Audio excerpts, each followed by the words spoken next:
오늘 우리에게 주시는 하나님의 말씀은 사무엘상 14장입니다. 사무엘상 14장 6절에서 14절까지 말씀 봉독하겠습니다.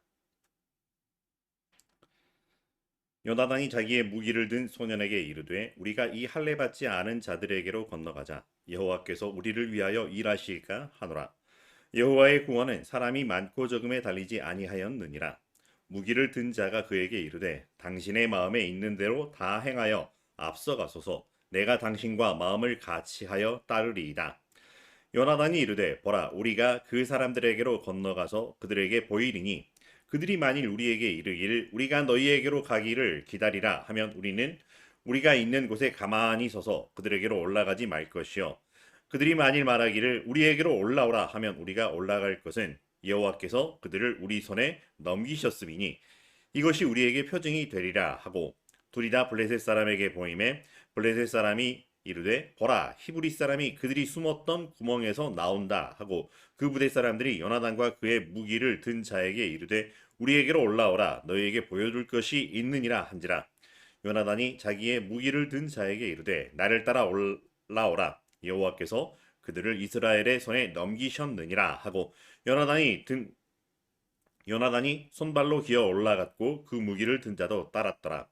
블레셋 사람들이 요나단 앞에서 엎드러짐에 무기를 든 자가 따라가며 죽였으니 요나단과 그 무기를 든 자가 반나절 가리 땅 안에서 처음으로 쳐 죽인 자가 20명 가량이라. 아멘. 우리 함께 인사를 나누기를 원합니다. 오늘 종료주일 함께 예배드리는 우리 모두 주의 이름으로 사랑하고 축복합니다.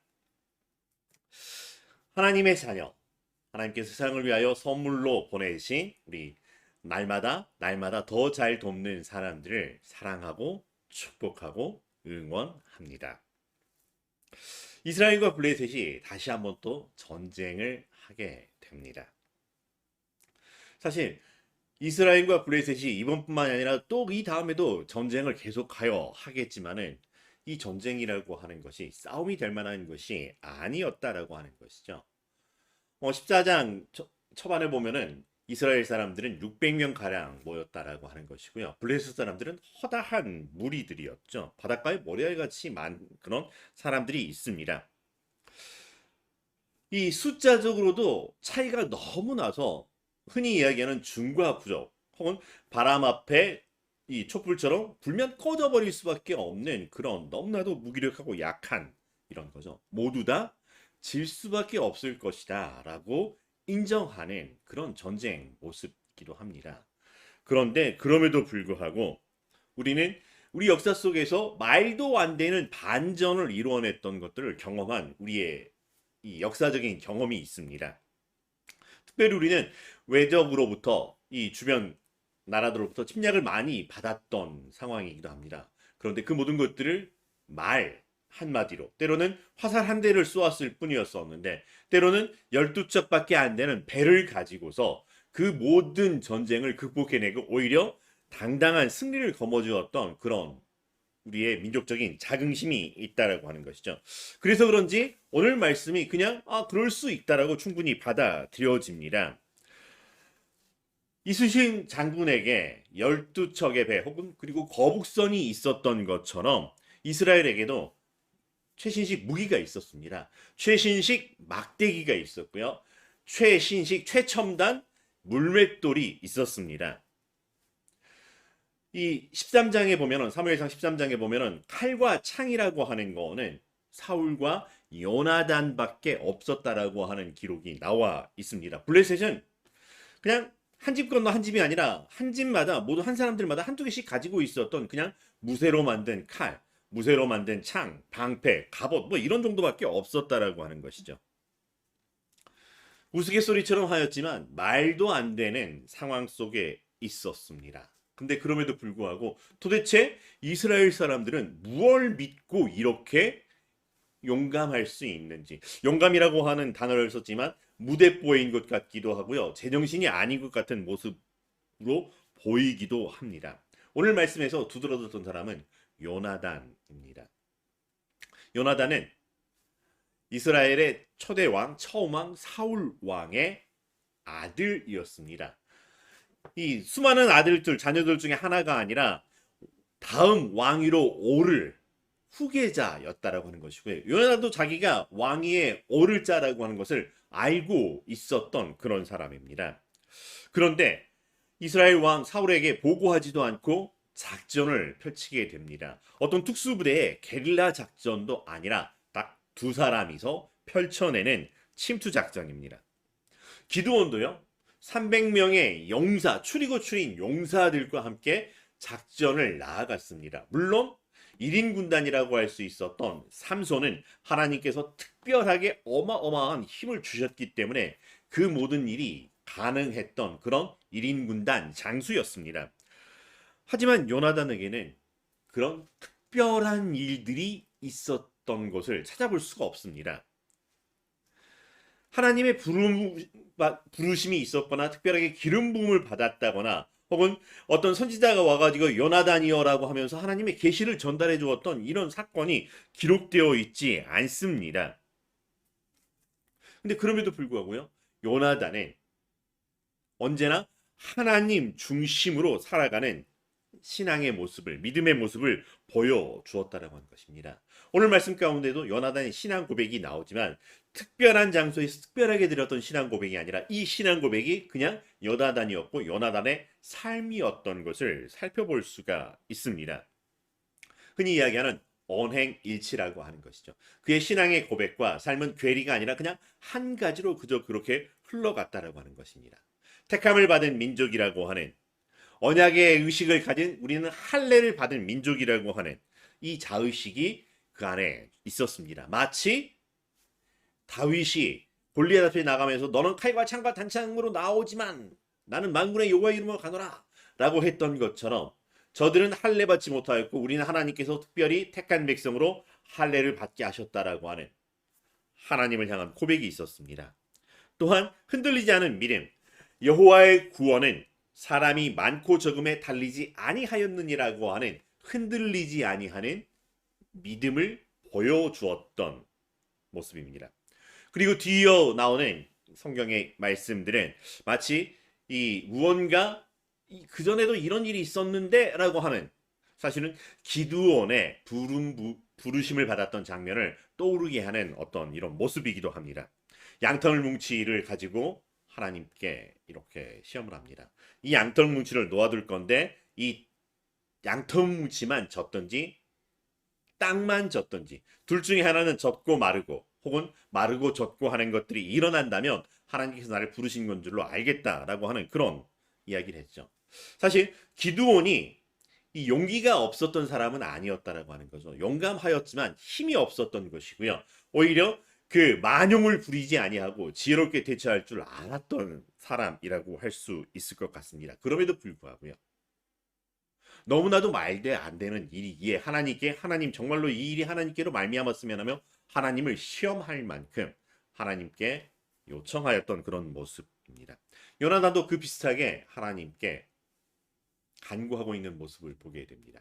근데 간구하는 걸 떠나서 오히려 삶의 선포를 합니다. 자, 봐라. 우리가 이제 그들 앞에 짠 하고 나타날 때 블레셋 사람들이 우리를 어떻게 하는가에 따라서 우리가 하나님의 표징을 따라 갈 수 있다라고 이야기를 합니다. 그들이 만일 우리에게 이르기를 우리가 너희에게로 가기를 기다리라 하면 우리는 우리가 있는 곳에 가만히 있어서 그들에게로 올라가지 말자. 그들이 만일 말하기를 우리에게로 올라오라 하면 우리가 올라갈 것은 여호와께서 그들을 우리 손에 넘기셨습니다. 이것이 우리에게 표징이 되리라 라고 하는 말씀을 합니다. 여호와의 구원이 사람에게 있지 아니하고 사람의 수에 있지 아니하고 사람들이 가지고 있는 의지한 어떤 무기에 있지 아니함이라고 하는 것을 분명하게 믿었고요. 그 믿음에 흔들리지 아니하고 따라가는 모습을 보게 됩니다. 모든 것이 여호와의 뜻 안에 있음이라고 하는 것, 그들을 우리 손에 넘겼음이라고 하는 확신을 가지고 돌격 앞으로 적진을 향해 나아가게 되었고요. 그리고 그 두 명이서 블레셋, 칼과 창과 방패와 갑옷으로 무장했던 그 블레셋 군대, 강맹한 군대의 사람을 무찔러 이길 수 있었다라고 하는 것입니다.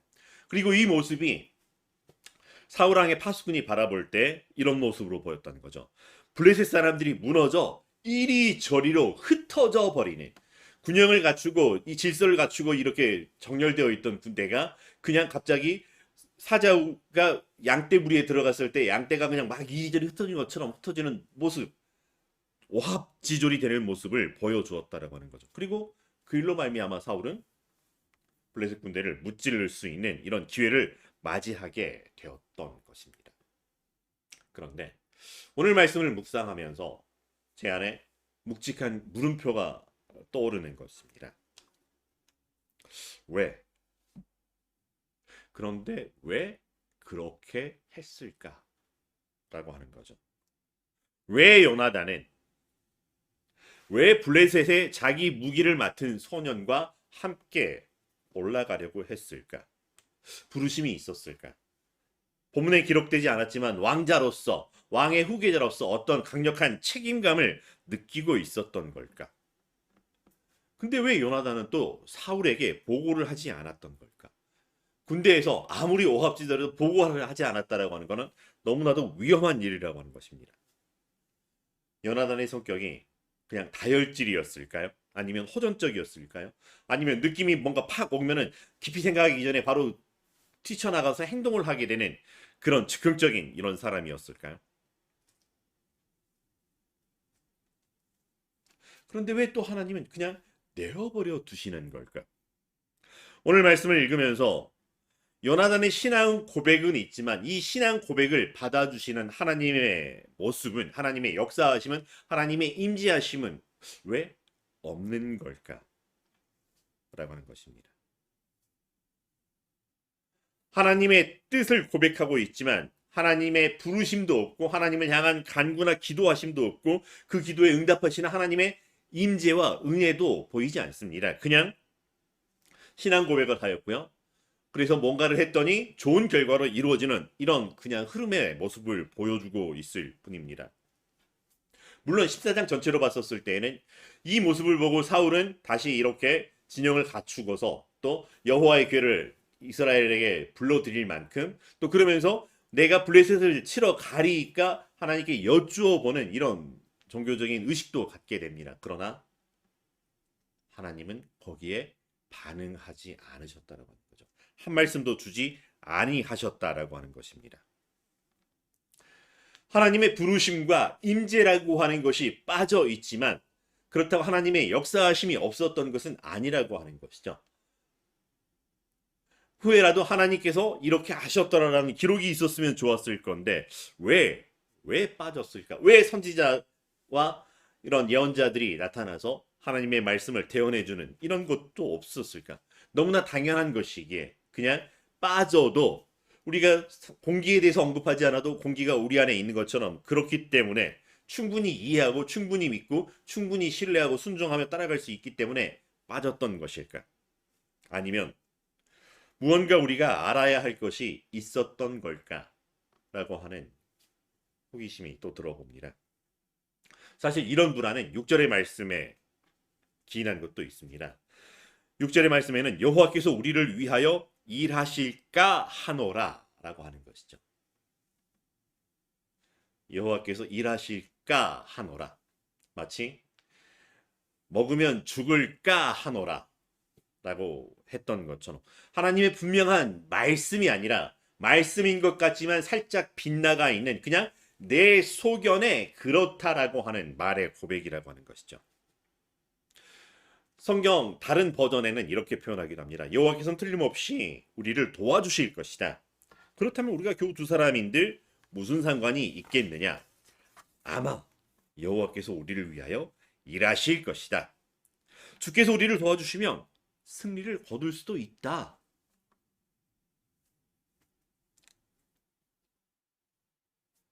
여호와께서 우리를 위하여 일하실까 하노라 라고 하는 이 고백을 우리가 어떻게 받아야 할까요?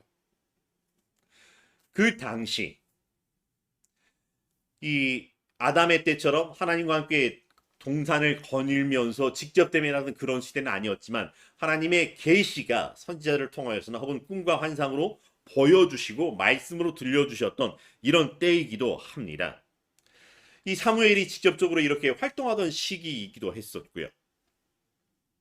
그래서 그 시대는 진인사 대천명이라고 하는 말이 아니라 천명 듣고 오히려 하나님의 말씀을 듣고 난 후에 그 후에 사람이 할 수 있는 최선을 다하는 것이 오히려 당연하던 시대였었는데, 근데 오히려 거기에서 그러실까 하노라라고 하면서 움직였다라고 하는 것, 어쩌면 자기 소견에 옳은 대로 하는 행동일 수도 있고 무대뽀적인 이런 모습일 수도 있는데, 이것을 우리가 어떻게 받아들여야 할까? 왜 하나님께서는 그럼에도 불구하고 하나님께서 함께 하셨더라라고 하는 사후평가적인 어떤 기록조차도 남아있지 않았던 걸까? 근데 그러면서도 또 한편에 이 요나단의 신앙의 고백과 신앙의 삶이 한편으로 또 이해가 되는 모습도 있습니다. 요나단의 이 일은, 요나단이 이렇게 행동하는 것은 어쩌면 요나단의 평상시의 신앙에서 비롯된 것이라고 표현할 수 있을 것 같습니다. 평상시라고 하는 표현을 하니까 어색할 수 있지만 어떤 특별한 상황이나 특별한 경험이나 특별 계시에 의해서 이루어진 게 아니라고 하는 것이죠. 그냥 평상시에 배우고 보고 듣고 했던 것들에서 배우고 확신한 것에 고하였던 신앙이라고 할 수 있습니다. 요나단에게 하나님께서 특별히 뭔가를 주시거나 하시지 않았고요. 특별히 계시를 주시지 않고 특별히 뭐 함께하는 어떤 임재를 체험하거나 그런 게 아니었다라고 하는 거죠. 사울은 특별한 하나님의 임재를 경험하였습니다. 그렇지만 그럼에도 불구하고 그가 바라봐야 될 표대를 하나님에게서 사람들에게로 옮겨버린 어리석은 일을 했던 것이고요. 다윗은 하나님의 특별한 은혜를 경험하였지만 일평생 그 은혜 안에 머물려 살아갔던 사람이라고 하는 것이죠. 근데 요나단은 그런 경험이 없이도 이런 신앙의 모습을 보이고 있다라고 하는 것이죠. 아버지의 모습에서 혹은 아버지와 관련돼서 이렇게 저렇게 들렸던 그 자기가 눈으로 보았던 모습에서 이스라엘 민족의 신앙 공동체 안에서 모세가 전해주었던 그 율법 안에서 배우고 확신하였던 하나님이라고 하는 것입니다. 그러하였기에 그 하나님을 기억하였고 그 하나님을 경외하였고 그 하나님이 우리와 함께 하신다라고 하는 임재를 고백하고 있다라고 하는 것입니다. 그냥 하나님께서 그렇게 해주셔야 되는데 라고 생각하면서 머뭇머뭇하거나 그냥 감 떨어지기를 기다리는 것이 아니라 어쩌면 조금 더 한 걸음 나아가 적극적인 믿음을 표현하고 있는 그의 모습을 보기도 합니다. 그러하기에 오늘 말씀에 용감하였다라는 평가는 없지만 저에게는 요나단의 모습이 참 용감하다라고 하는 느낌을 주었습니다. 그래서 저는 오늘 설교의 제목이 용감한 사람이라고 표현을 했고요. 그리고 그의 용감함을 이끌어냈던 믿음이라고 하는 것을 여러분과 함께 이야기를 나누고 있습니다. 모든 용감한 사람이 믿음의 사람은 아닙니다. 그러나 믿음의 사람은 언제나 용감하였던 모습을 볼 수가 있었다라고 하는 것이죠. 용감하다라는 게 겁을 모르거나 겁을 내지 않거나 원래 겁이 없던 혹은 생각보다 행동이 앞서는 그런 사람들을 이야기하는 것이 아니라고 하는 것이죠. 두려울 것을 두려워할 줄 압니다. 무서운 줄 압니다. 그런데 그것을 극복해내는 것이, 그것을 뛰어넘는 것이 진정한 용기라고 하는 것이고요. 내가 무엇을 믿어야 할지를 바로 알고 있었기 때문에 올바른 믿음에서 나오는 그 상황에서 경우에 합당한 순종을 만들어내는 것, 이것이 용기라고 저는 고백해 봅니다. 요나단의 이 신앙의 고백과 신앙의 모습은 어쩌면 오늘 이 시대 그리스도인들의 신앙과 닮은 듯 보여졌습니다. 사도행전 이후 흔히 우리는 이거를 사도행전 29장의 삶이라고 표현을 하기도 합니다. 하나님께서 동행하시고 하나님께서 특별히 계시하여 주시고 하나님의 말씀을 대언하여 주는 선지자와 이런 사람들이 있던 때를 지나서 성령님께서 뭔가 임재하심으로 감동을 주면서 우리가 알 수 있게 해주시던 이런 시대라고 이야기를 하고 있지만, 우리는 그 모든 것들이 조금 우리에게서 한 발 떨어져 있는, 우리에게 직접적으로 드러나고 있지 않은 시대를 살아가는 것 같은 때를 보내기도 합니다. 하지만 여전히 우리는 교회를 중심으로 신앙 공동체를 이루고 있고요. 선포되는 말씀을 통하여서 하나님의 말씀이 우리에게 계시되고 있다라고 하는 것을 고백하고 있습니다. 그때처럼 여전히 우리에게 배우고 확신한 일에 거하라는 권면을, 아니 명령을 받고 있는 시대이기도 합니다. 욥이 그랬죠.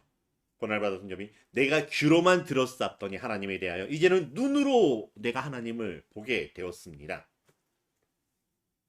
그런 특별한 체험이 잘 허락되지 않은 이 시대이기도 합니다. 그렇다고 해서 우리의 삶의 질고가 하나님께서 형편을 헤아려서 그래 좀 더 쉽게 가보자 라고 해주시는 것은 아닌 것 같습니다. 그 시대만큼 아니 오히려 그 시대보다 더 깊은 삶의 질고를 우리는 이고 지고 가고 있다는 것입니다. 현대가 더 풍요로워졌다고요? 오히려 그렇기 때문에 더 수고하고 무거운 짐을 지고 있는 우리의 삶의 모습들을 보기도 합니다. 여러 가지 많은 복지제도가 있고 여러 가지 또 많은 도움의 손길들이 있다라고 하지만 여전히 우리의 삶은 이 먹고 사는 것에서 한 발자국도 벗어나지 못하고요. 오히려 상대적인 빈곤감, 상대적인 박탈감은 그 괴리만큼 더 우리를 힘들게 짓누르고 있는 우리의 현실을 보게 됩니다. 블레셋이 이스라엘을 우겨싸는 것처럼 사방에 우겨싸는 블레셋만이 아니라 이런 것 저런 것 여러 가지 것들이 우리를 둘러싸서 우리를 힘들게 하고 우리를 어렵게 하고 죽겠다라고 하는 죽고 싶을 만큼 힘들다라고 하는 숨쉬는 것차 버거운 우리의 삶을 만들어내고 있는 것이 우리의 현실입니다. 이러한 상황에서 우리는 어떻게 신앙생활을 하고 있다. 우리의 믿음은 어떤 상황인가요? 우리가 붙들고 있는 우리의 말씀이 때로는 너무 먼 곳에서 내리는 비처럼 그 비가 은혜의 비가 은혜의 단비가 우리의 삶을 적셔줘야 하는데 너무 먼 곳에 내리는 것 같아요 라고 하는 이 타는 갈증을 겪고 있는 이 시대라고 하는 것. 그러다 보니 사람들은 이 시대의 정신 혹은 시대의 분위기, 시대의 유혹, 시대를 살아가는 사람들의 눈치를 보면서 살아가느라 때로는 거기에 부화내동하기도 하고 때로는 그런 힘류에 하다가 휩쓸려 살아가는 삶을 살아가기도 합니다. 그럼에도 불구하고요. 요나단은 자기의 믿음을 지키고 있는 모습을 바라봅니다. 어쩌면 요나단의 모습을 보시고 하나님께서 예수님께서 한마디를 해주신다면 어떤 말을 하셨을까? 예수님께서 수많은 사회적 약자들을 어려움에 처하였던 사람들을 질병에 걸렸던 사람들을 찾아가면서 해주셨던 말씀이 있습니다. 내 믿음대로 될지어다. 어쩌면 요나단에게 요나단 너의 믿음대로 될지어다. 이런 말씀을 미리 경험한 삶이 요나단의 삶이 아닐까 생각을 해봅니다. 다행한 것은 요나단은 한순간 한 가지 사건으로 그렇게 했던 것이 아니라 그가 죽음에 이르기까지도 하나님을 경외하였고 하나님의 뜻에 순종하였다라고 하는 것입니다. 내가 이렇게 섬겨드렸는데 내가 이렇게 했는데 왜 하나님 나를 버리십니까? 라고 하는 이야기가 아니었다라고 하는 거죠.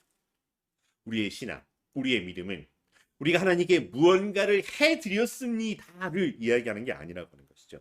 하나님 내가 이렇게 해드릴 테니까 내가 맹세했고요. 그러니 하나님 기브 앤 테이크 아시죠라고 하는 것이 아니라고 하는 것입니다. 우리의 믿음, 우리의 신앙은 그저 하나님이 나의 하나님이십니다라고 하는 것을 고백하는 것. 그러하게 그 하나님의 말씀에 순종할 뿐입니다를 되뇌이는 것. 말로만이 아니라 내 삶으로 그렇게 순종하는 것이 우리의 믿음이고 우리의 신앙이라고 하는 것입니다. 이 모든 것들이 내가 했다가 아니라 하나님께서 내게 베풀어 주신 은혜입니다를 인정하고 고백하고 감사하는 것입니다. 우리는 우리 삶을 살아갈 때 특별히 하나님께서 이거다라고 하는 확신을 주시기도 하지만은 그저 주님 주신 말씀 안에서 하루하루 살아가려고 합니다. 그러다 보니까 이건 이렇게 하고 저건 저렇게 해야 되고 이건 조심하고 저렇게 안 해야지라고 하는 머릿속에 궁리를 하고 생각을 하고 계획을 하고 살아갑니다. 때로는 그 일 앞에서 긴장하지 말자라고 하면서 심호흡을 하고 자, 될 거야. 여기서 봐 괜찮아. 나는 이런 이야기를 할 때도 있습니다. 그러나 그것을 넘어서는 것이 우리에게 필요하다는 거죠. 이 모든 것 이전에 하나님이 나의 하나님이십니다를 기억하고 고백하는 것입니다. 상황을 바라보지만 이 상황조차 하나님께서 인도하십니다라고 하는 하나님을 바라보는 것. 내 눈이 지금 어디에 초점이 맞춰져 있는가?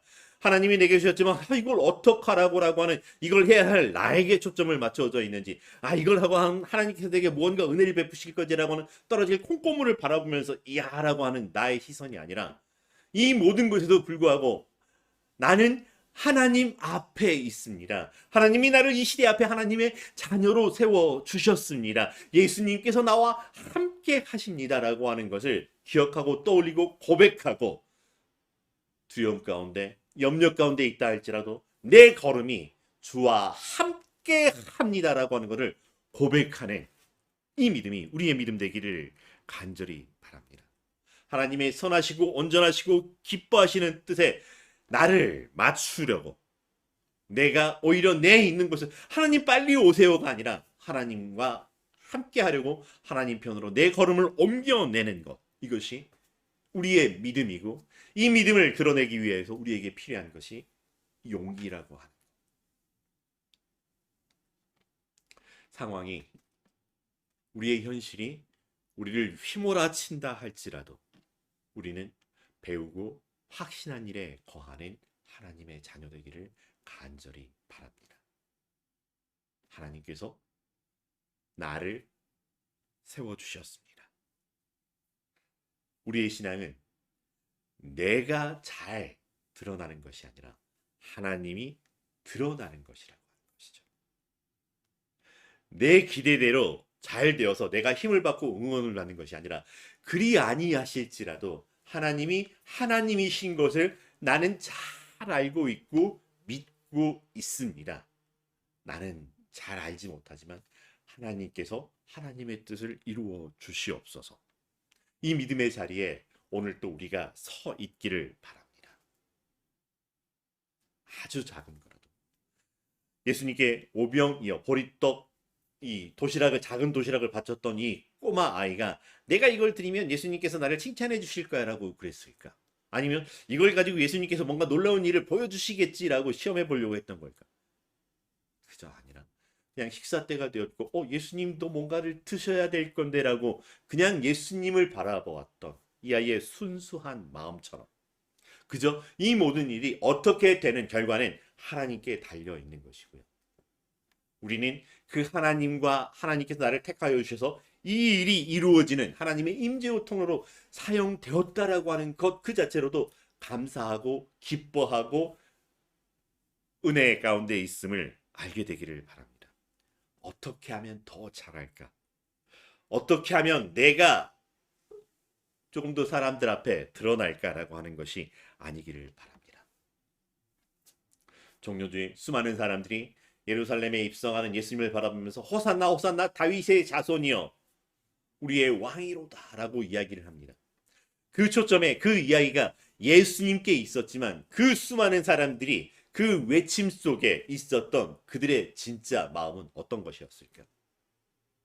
야, 이제 하나님의 나라가 우리에게 임하였구나. 하나님의 영광이 우리에게 임하였구나. 라고 하나님 감사합니다. 일까요? 이제 우리의 불행 끝, 행복 시작이라는 나에게 그 끝에 초점이 맞춰져 있었을까? 그것을 온전히 버린다라고 하는 것은 너무나 어려운 일일 수 있습니다. 그러나 그럼에도 불구하고 내 끝이 흔들릴 때라도 다시금 내 걸음을 하나님께로 맞추어내고 내 시선을 하나님께로 맞추어낼 줄 아는 우리 그리스도인 하나님의 자녀 되기를 바랍니다. 우리가 하나님의 자녀인 것은 내가 잘해서가 아니라 하나님께 있는 것처럼 내가 일을 잘해야지가 아니라 이 일을 최선을 다하는 건 맞지만은 그러나 하나님 나와 함께 하십니다라고 하는 이 믿음에서 이 신앙의 고백이 버무려지는 우리의 삶이 되기를 간절히 소망합니다. 이를 위하여 성령님께서 우리와 함께하여 주시고 우리를 인도하여 주시고 우리를 조명하심으로 하나님의 하나님 되심을 더욱더 고백하게 해주시는 이 한 주간 되기를 주의 이름으로 축원합니다. 기도하겠습니다. 사랑과 은혜가 충만하신 여호와 하나님, 우리가 무엇이 간데 우리를 먼저 찾아와 주시고 우리에게 하나님의 하나님 되심을 알려주셨는지요. 우리가 늘 하나님에 대하여 예수 그리스도에 대하여 성령님에 대하여 알게 하여 주셨던 이것들을 배우고 확신한 일에 거하며 하나님과 함께하는 삶이 우리 안에 이루어지게 하여 주시옵소서. 더욱더 우리가 힘써 여호와 하나님을 알게 하여 주시고 나와 하나가 되어 주셔서 새로운 피조물로 그리스도의 장성한 분량에 이르게 하시는 예수님을 더 알게 하여 주시고 성령님과 함께하는 이 아름다운 발걸음들을 만들어가는 우리의 아름다운 신앙, 우리의 신앙의 고백, 그것이 만들어 나가는 하나님의 나라 온전히 이루어지게 하여 주시옵소서. 예수님의 이름으로 기도합니다.